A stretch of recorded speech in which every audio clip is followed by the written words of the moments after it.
আমি এখন দাঁড়িয়ে আছি গাবতলী বাস টার্মিনালের পুলিশ ফাঁড়িতে। এই পুলিশ ফাঁড়িতে বসবাসরত পুলিশ বাহিনীর সদস্যগণ অত্যন্ত জরাজীর্ণ একটি ভবনে তারা বসবাস করতে বাধ্য হচ্ছেন, অফিস করতে বাধ্য হচ্ছেন।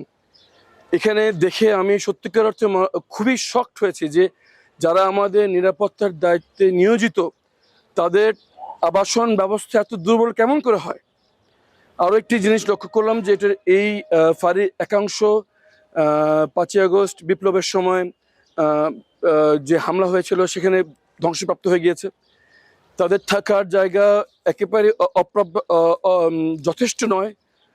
তাদেরকে খুবই অল্প জায়গায় গাদাগাড়ি করে থাকতে হচ্ছে।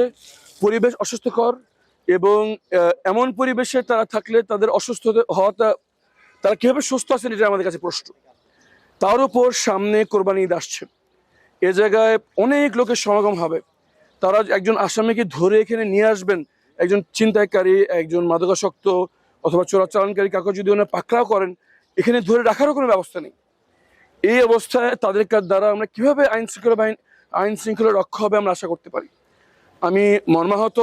আমি অবিলম্বে আপনাদের মাধ্যমে স্বরাষ্ট্রমন্ত্রী, পুলিশের ঊর্ধ্বতন কর্তৃপক্ষ যারা আছেন, আইজি পুলিশ এবং ডিএমপি কমিশনার যারা আছেন,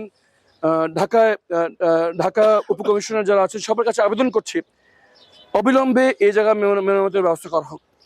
এখানে একটি ব্র্যান্ড নিউ বিল্ডিং হওয়া উচিত যাতে সবাই সুরক্ষিতভাবে স্বাস্থ্যকর পরিবেশে তারা থাকতে পারেন। এবং আমরা আমাদের স্থানীয় ব্যবসায়ী এবং আমরা যারা আছি আমরা চেষ্টা করব আমাদের পক্ষ থেকে ওনাদের কিছু সহযোগিতা করার জন্য, যাতে ওনারা একটি আপাতত যারা তারা কাজ চালিয়ে নিতে পারেন। কিন্তু আমি অবাক হচ্ছি কেমন করে বিপ্লবের প্রায় 2 বছর হয়ে যাচ্ছে এখনো এই ফাঁড়ির অবস্থা এভাবে পড়ে রয়েছে। আমাদের ঊর্ধ্বতন কর্মকর্তারা কখনো এখানে আসেন না? তাহলে এইভাবে কেমন কীভাবে এই অবহেলিত অবস্থায় এত গুরুত্বপূর্ণ একটি স্থাপনা এভাবে পড়ে থাকতে পারে? আমি ইনশাআল্লাহ এই বিষয়টি নিয়ে ঊর্ধ্বতন কর্তৃপক্ষের কথা বলবো এবং দ্রুততর সময়ে এখানে যেন একটি উন্নত মানের স্থাপনার ব্যবস্থা করা হয়। যারা আইন শৃঙ্খলা নিয়োজিত আছেন তারা খুব অল্প জনশক্তি নিয়ে অনেক বড় এলাকা তাদের পাহারা দিতে হয়। তাদেরকে যেন অন্তত আবাসন সংকটে থাকতে না হয়, অস্বাস্থ্যকর পরিবেশে থাকতে না হয়, এই জিনিসটি দেখা আমাদের সবার দায়িত্ব। অবিলম্বে সরকারের দৃষ্টি আকর্ষণ করছি এবং স্থানীয় যারা আছেন তাদের সবার দৃষ্টি আকর্ষণ করছি। ধন্যবাদ।